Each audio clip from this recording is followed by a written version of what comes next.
할렐루야. 오늘은 히브리서 10장 말씀을 통해서 하나님의 은혜의 말씀을 나누기를 원합니다.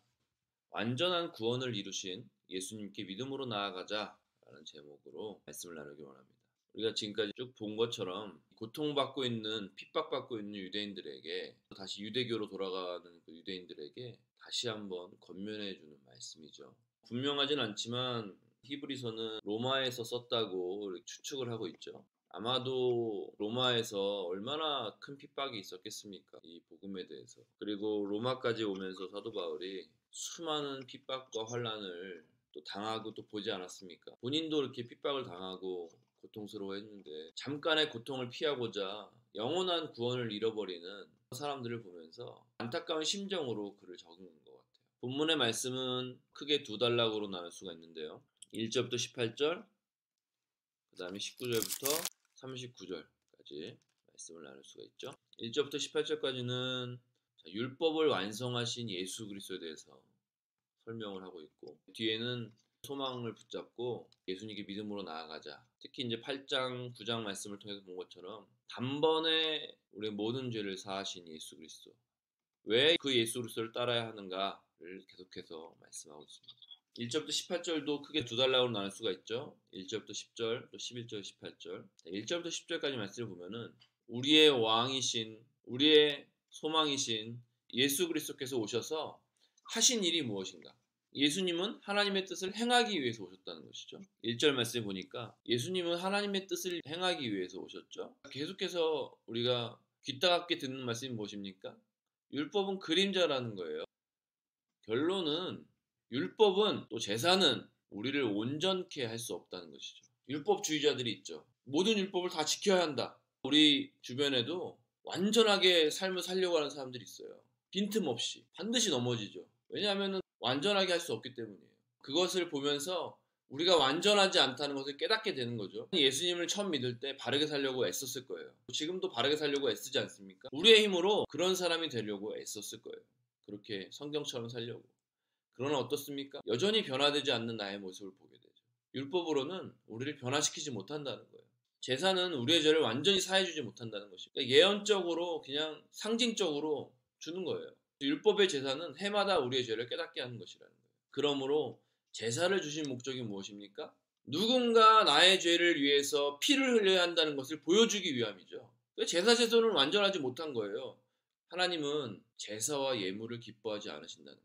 형식적으로 짐승만 잡고 예물을 드리는 것을 원하지 않으신다. 이사야서 1장 11절 말씀을 보니까 진짜 주님이 제사를 기뻐하지 않으신다는 건가요? 그 말씀이 아니죠. 지금도 형식적으로 예배드리는 우리의 가증한 태도를 주님은 기뻐하지 않으신다는 거예요. 다시 한번 우리의 마음 자세를 돌아보고 하나님이 기뻐하시는 예배를 드려야 줄 믿습니다. 제사는 하나님께 나오는 사람을 완전하게 하지 못한다고 10절까지 얘기한 거죠. 11절부터 18절까지 말씀을 보니까 단번에 십자가에서 자신을 드림으로 말미암아 우리가 얻게 되는 영적인 축복이 무엇인가. 10절 말씀을 다시 한번 볼까요? 단번에 주님이 제사를 드리셨다. 그래서 복음이 새 언약이라는 거예요. 그것을 믿는 자가 죄사함을 받고 구원을 받는다는 것입니다. 이제는 모세의 율법이 아니라 예수 그리스도가 우리에게 있습니다. 우리 안에 성령님이 우리의 증거가 되시고, 이제는 육체의 법대로 살지 아니하고 성령의 능력으로 하나님의 법을 성취하며 살 수 있게 한 것입니다. 우리는 죄인이고 허물 많지만 예수님이 십자가의 죽으심으로 말미암아 우리가 깨끗하게 되었기 때문에 성령이 우리 속에 들어오시게 된 거예요. 예수님이 없이는요, 성령이 우리 안에 들어오실 수가 없어요. 왜? 너무 더럽지 않습니까? 그러므로 율법대로 살지 말고요, 율법대로 살려고 하지 말고 노력하지 말고 단번에 우리를 구원해 주신 예수 그리스도의 은혜대로 살아야 한다는 거예요. 수고하고 무거운 짐진 자들아 다 내게로 오라, 내가 너희를 쉬게 하리라.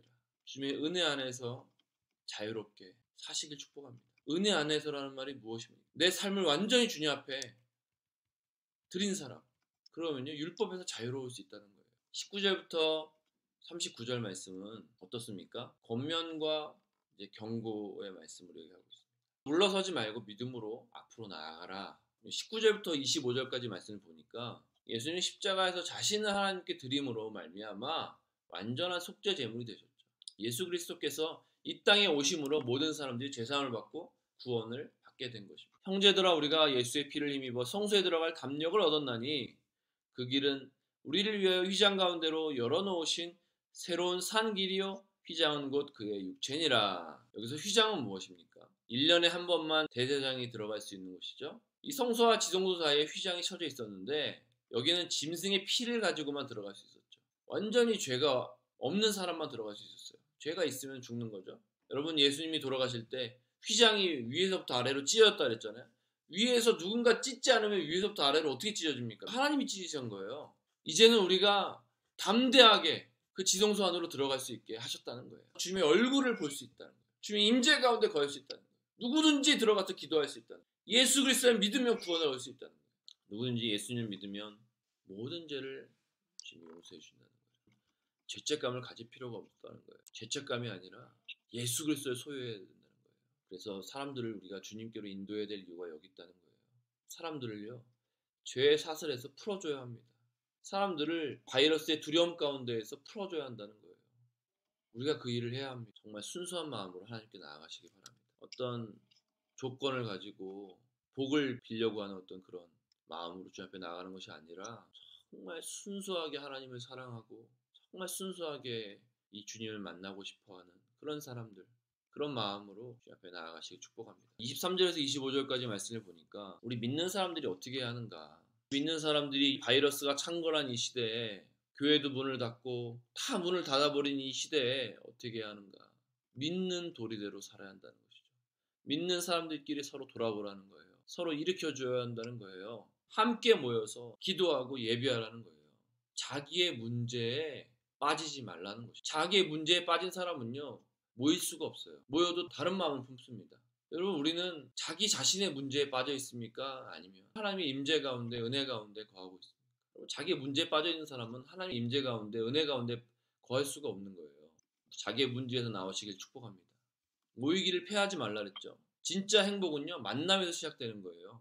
하나님과의 만남, 정말 하나님을 사랑하는 리더와의 만남, 그리고 정말 하나님을 사랑하는 동역자들과의 만남, 이 만남이 우리를 행복하게 하는 것입니다. 그리고 이제 26절부터 이제 39절까지 말씀을 쭉 보니까 핍박이 올 때 어떻게 해야 되는가? 하나님의 심판을 두려워하는 거예요. 구원을 잃을 것을 두려워하는 것입니다. 영원한 천국을 누리기 위해서, 상을 받기 위해서 여러분 끝까지 인내하면서 걸어가시기 축복합니다. 결론입니다. 어떠한 핍박이 와도 고난이 와도 믿음으로 나아가야 합니다. 왜냐하면 주님이 누구보다 나를 더 잘 아시고 나를 위해서 주님이 다 내어주셨고 죽으셨고 모든 것을 다 예비하셨기 때문에, 그래서 여러분, 우리가 어떠한 핍박과 고난도 이길 수가 있다. 이제 곧 한국에서 법이 발효가 되고 교회 모이는 것도 이제 나라의 허락을 받아야 하고 나라에서 모이지 말라고 하면 못 모이는, 한국은 지금 그런 상황까지 나아가고 있어요. 이제는 믿음 생활도 마음대로 할 수 없는, 그리고 수많은 사람들이 기독교를 욕하지 않습니까? 너희들은 왜 말도 안 듣고 맨날 모이냐. 어떠한 핍박과 고난이 와도 주님을 꼭 붙잡으시길 축복합니다. 내가 할 일은 무엇입니까? 순수한 마음으로 인내하는 것입니다. 믿음을 지키는 것입니다. 그리고 내 주위의 사람들을 돌아보는 것입니다. 내 믿음만 잘 지키는 것이 중요한 것이 아니라, 주님이 베드로에게 물으셨죠. 연의 아들 시몬아, 내가 나를 사랑하느냐? 그러자 베드로가 뭐라고 했습니까? 제가 주님 사랑하죠, 당연히. 그래서 주님이 뭐라고 하셨어요? 내 양을 먹이라. 또 물으셨어요. 연의 아들 시몬아, 내가 나를 사랑하느냐? 그 어떤 사람보다 저는 주님을 사랑합니다. 내 양을 먹이라. 내 양을 치라. 세 번째 또 물으셨어요. 연의 아들 시몬아, 내가 나를 사랑하느냐? 모든 것을 주님이 아십니다. 아마 베드로는 마음 가운데 엄청난 찔림이 있었을 거예요. 3번이나 주님을 부인하고 도망가지 않았습니다. 제 생각에는 울면서 대답했을 것 같아요. 연약하고 형편없는 믿음을 가진 우리들이지만 지금 또 말씀하시는 거예요. 내 양을 돌아보. 정말 하나님의 사랑을 소유한 사람은요, 하나님의 양들을 돌아보는 사람입니다. 내 옆 사람을 돌아보는 사람입니다. 지금 여러분 옆에 있는 사람들을 돌아보고 있습니까? 어떤 마음인지, 어떤 상태인지, 그리고 우리 영혼들을 돌아보고 있습니까? 하나님의 은혜의 충만함을 가지고 어떤 것도 두려워하지 말고 하나님 외에는 오직 십자가만 붙들고 담대하게 전진하는, 완전하게 모든 율법을 완성하시고 구원을 이루신 예수님께 믿음으로 나아가시길 축복합니다. 사랑하고 축복합니다.